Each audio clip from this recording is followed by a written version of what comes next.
Նիկոլ Փաշինյանի երկրի հակառակ կողմը գիրքը քննարկելու առաջարկը եղել է Արարատի մարզային գրադարանից։ Վարչապետը մանրամասներ է ներկայացնում գիրքը գրելու ընթացքի վերաբերյալ եւ նշում, որ ցանկացած գիրք ստեղծագործություն ամբողջական ընկալելու համար շատ կարեւոր է համատեքստը եւ նախապատմությունը։ Գիրքը իհարկե հրապարակվել է 2018 թվականի հեղափոխությունից հետո, բայց բովանդակությունը հրապարակվել է 2008 թվականին հայկական ժամանակ թերթում եւ ես երկրի հակառակ կողմը սկզբից մինչեւ վերջ գրել եմ ընդհատակում, երբ որ ես 2008 թվականի իրադարձությունից հետո գտնվել եմ հետախուզման մեջ եւ գրել եմ Սիմիդյանների տանը, որտեղ ես պատասպարված եմ եղել 2008 թվականի մարտի վերջերից մինչև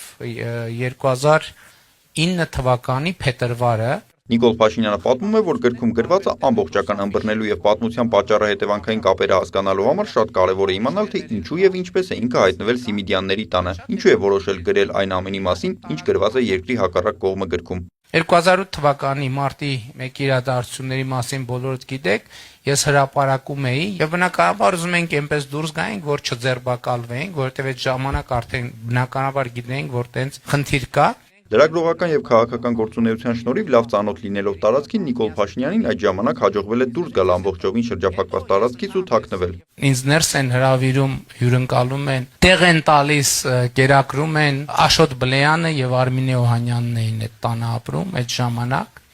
իրանց ընտանիքով եւ անընդհատ այդ զգացողությունը, որ ինձ հետապնդում են, ես էսա ու բայց այդտեղ արդեն ես հասկանում եմ, որ հիմի հաջորդ օրը շատ հավանական է, որ տրամաբանորեն կարան վերլուծեն եւ տարածքում տեսնեն կապերը, որովհետեւ մեր կապը եւ մտերմությունը հայտնի էր եւ այդ ժամանակ որոշում ենք կայացնում, որ տեղափոխվենք այլ տեղ։ Մի դրվագ կա, որ ես գրքում նկարագրել եմ, տանտերը, Ռուձիկը պատուհանից նայում է եւ տեսնում է, որ երկու մեքենա, ակնհայտ օպերատիվ մեքենա, եկավ կանգնեց եւ 7-8 հոգի մտան շքամուտք։ Այդ դրվագը ստեղ նկարագրված է եւ Ռուդիկ գալիս է ասում է, «Սենց վիճակա», դե ասում եմ, «Դե վիճակա, հիմա ինչ անենք, բան չէ» եւ այլն։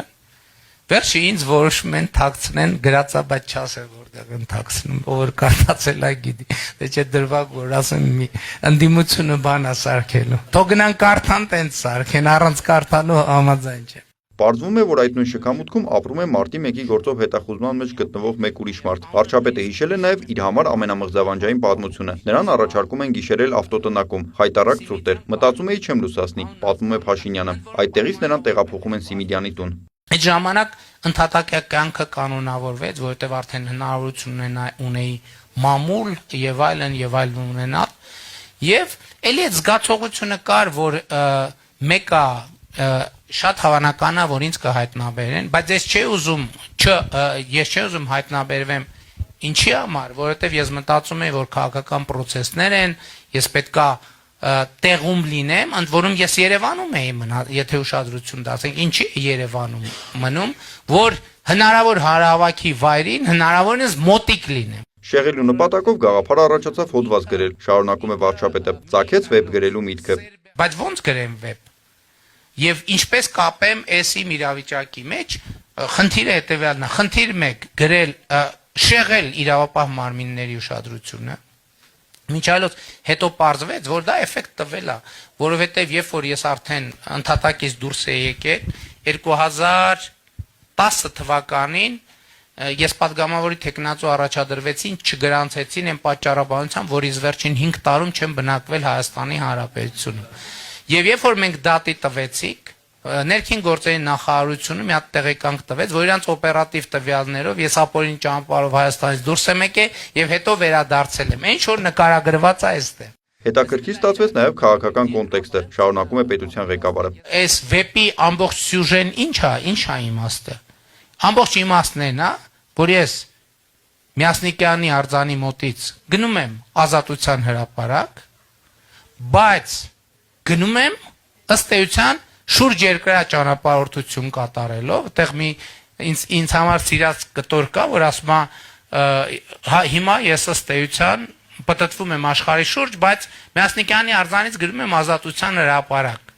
Այո, կա նաև ավելի կարճ ճանապարհ, բայց ով է ասել, որ կարճ ճանապարհ, ով կարող է պնդել, որ կարճ ճանապարհը ճիշտ ճանապարհն է, ով կարող է պնդել։ Էս էլ այդ սյուժեն է, բայց այդտեղ նրբությունն է նա, որ հակառակ կողմից։ Վերնագրի ընտրության մասին խոսելով Փաշինյանն ասաց, կապված է իր եւ տիկնոջ Աննայի հարաբերությունների հետ։ Անընդհատ լսում էինք Pink Floyd-ի Լուսնի հակառակ կողմը ալբոմը, ասենք The Dark Side of the Moon, բայց մենք թարգմանում ենք Լուսնի հակառակ կողմը, եւ այս վերնագիրն էլ եկավ այդ տրամաբանությամբ, ոնց որ թարգմանվեց։ Հետաքրքիր է, որ գիրքը սկսում է որոշակի հոռետեսությամբ, բայց ավարտվում է շատ մեծ լավատեսությամբ։ Այդ իրադարձությունները տեղի ունեցան 10 տարի հետո, զուգահեռներ է անցկացնում վարչապետը։ Լավ 2018 թիվ հեղափոխություն, լավ դրանից հետո պատերազմ, լավ դրանից հետո այդ ամեն ինչը եւ այսօրը։ Ես օրինակ, երբ որ 2008 թվականի մարտին ես չգիտեի ես կյանք կվերադառնամ թե չէ, ամենատարբեր ընդհանուր սցենար 1 շատ երկարաժամկետ բանտարկություն, երկրորդ այդ ժամանակ լուրեր էր գնում, որ հրահանգված է, որ եթե առիթ լինի նաև ինչ որ դիմադրության բան իմիտացիա ստեղծել եւ ֆիզիկապես ոչնչացնել, հետաքրքիր բան է, ուղղակի այսօր մտքովս անցավ, որ գալիս էի մոտավորապես նույն պատմությունը այն որ 2018-ից 2018 կրկն եղավ, ըստ էության այդ պատմության մի հատ մոդել 2018-ից 2025 կամ 26 թիվն է տեղի ունենում։ Դա շատ հետաքրքիր բան է։ Այնինչ տեղի ունեցավ, դա էլ երկրի հակառակ կողմից մոտեցում է, նշում է վարչապետը։ Հիշեցնում, դեռ 2018-ից է խոսել մեր պատմության ցիկլը փոխելու անհրաժեշտության մասին։ Այժմ համոզված է, որ փոխել ենք մեր պատմության ցիկլը եւ նույնիսկ կարող է ասել հստակ ամսաթիվը։ 2024 թվականի ապրիլին եւ մայիսին մենք կանգնած ենք եղել պետությունը բառից բուն իմաստով մի ամսվա ընթացքում կորցնելու խնդրի առաջ, որովհետև այն ժամանակ հիշում եք սահմանազատման գործընթացներ եւ Հայաստանում մեծ բաներ առաջանում, աննախադեպ մեծ դիմադրություններ առաջանում, ինչ նարատիվներով էական չի։ Եվ ես հիշում եմ այն խորհրդակցությունը, որ մենք կառավարությունում ունեցանք անվտանգության խորհրդի ընդլայնված կազմով եւ հիմնական կոնտեքստը էս էր, որ հիմա քանի որ sense մեծ դիմադրություն կա, պետքա հետաձգել այս սահմանազատման հետ կապված որոշումները։